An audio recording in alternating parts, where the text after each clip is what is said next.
Greetings, District 117. This is Ramona Baylor, your district director. I am here with Mr. Ron Bauer for the interview for the month of November. We are spotlighting distinguished Toastmaster Ron Bauer. And I just wanted to say thank you, Ron, for sharing this platform with me and sharing your experience and your knowledge with all the members of District 117. Let's go ahead and get started, Ron. So Ron, can you tell the members and future members of District 117 what brought you to Toastmasters and how long have you been a Toastmaster? Well, about 1989, 90, somewhere in that era, I was going through a little bout of depression, and somebody suggested that I should go to Toastmasters because it's a fine cure for depression. You get out there and meet people and talk to them.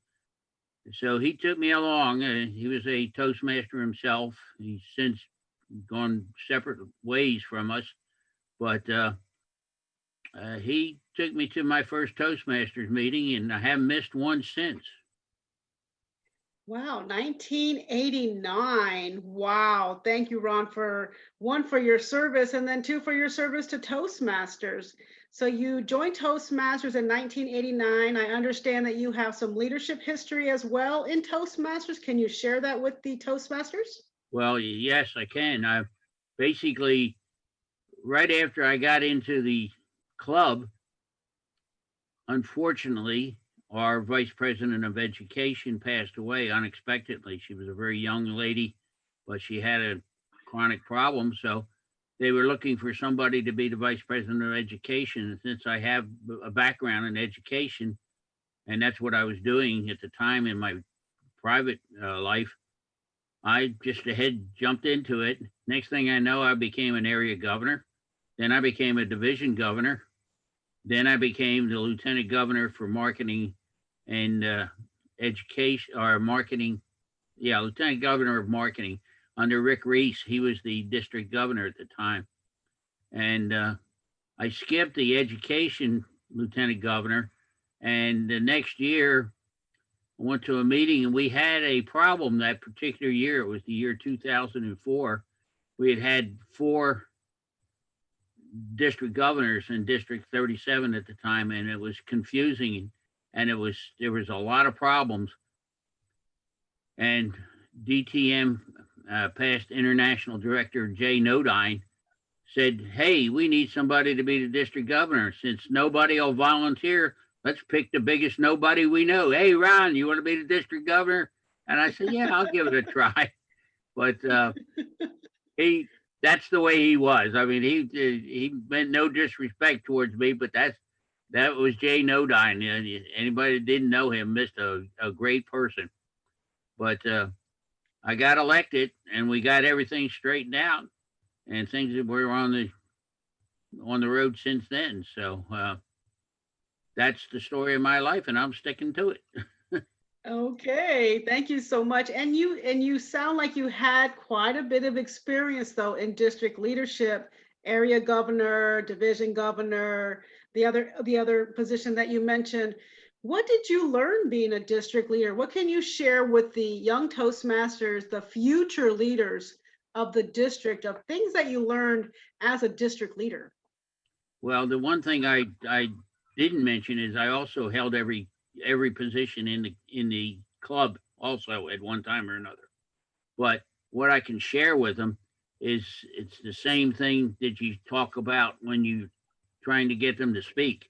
If you don't speak, it's the worst speech you never made. And the thing is I joined Toastmasters to accomplish something, and leadership was part of it.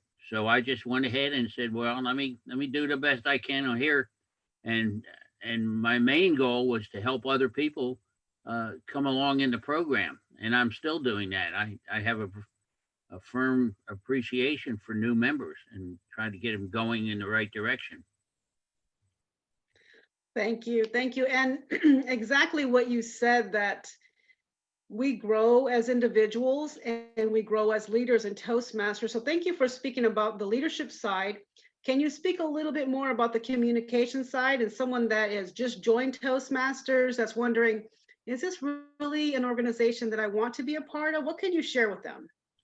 Well, I have a motto that no matter how experienced you may be, and I was very experienced, I have a motto that the thing is you can't do a bad speech in Toastmasters. You can only do a better speech. And that's what I try to tell people. Don't worry about making mistakes. We all make mistakes.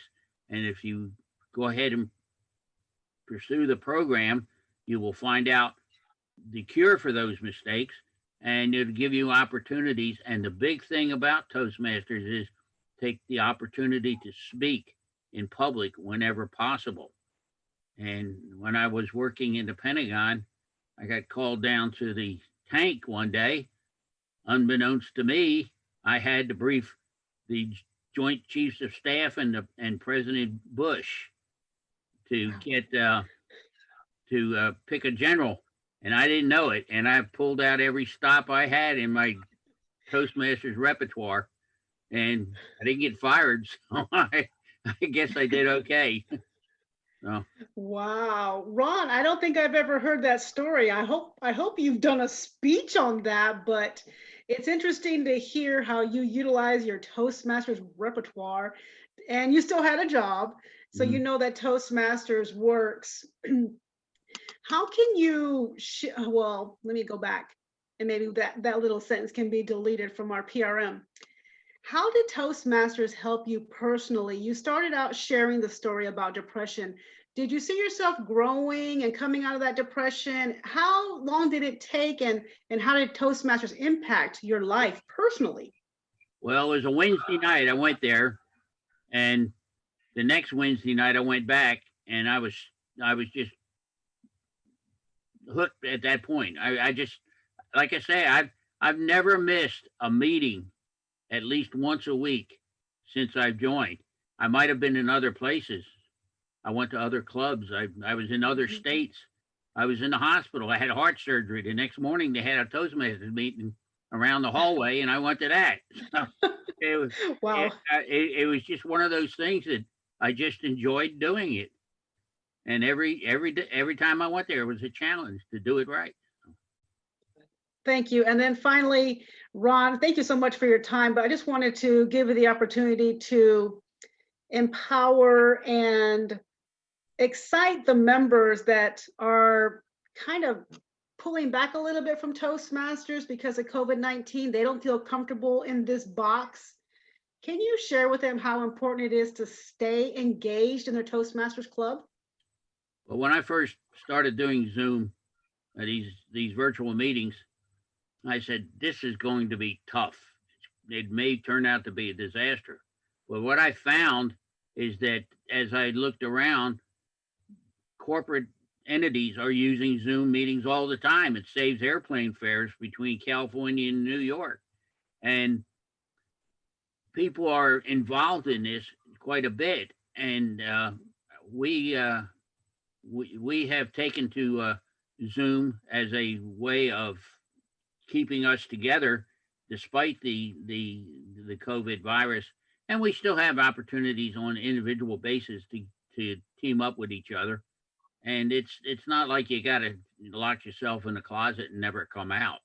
It's it's just it's another thing. It's probably as radical an idea as it was when Ralph Smedley said, "Oh, we ought to start an organization and call it Toastmasters." And Wow. we're learning, and we're most of our people are using it on their job now too. So it's it's just another way to approach the idea of communicating with other people. Yes, thank you so much, Ron. You were very clear on that of just staying connected and just trying and keep talking. I really love that you mentioned that. Just keep talking and communicating. And this is the platform that we're using now. It could be Zoom, it could be MS Teams, it could be something else, but this is where we're at. And like Ron said, if you want to connect with a fellow Toastmaster, then maybe you do that one-on-one if you feel safe enough to do that. I want to thank you again, Ron Bauer, Distinguished Toastmaster, past District Governor, for your time, sir. And I will see you on the Zoom or I'll see you out there in the state of North Carolina. Well, if I Thank can you, just sir. say one last thing before I leave, Sure. the picture behind me, I am the MC for that.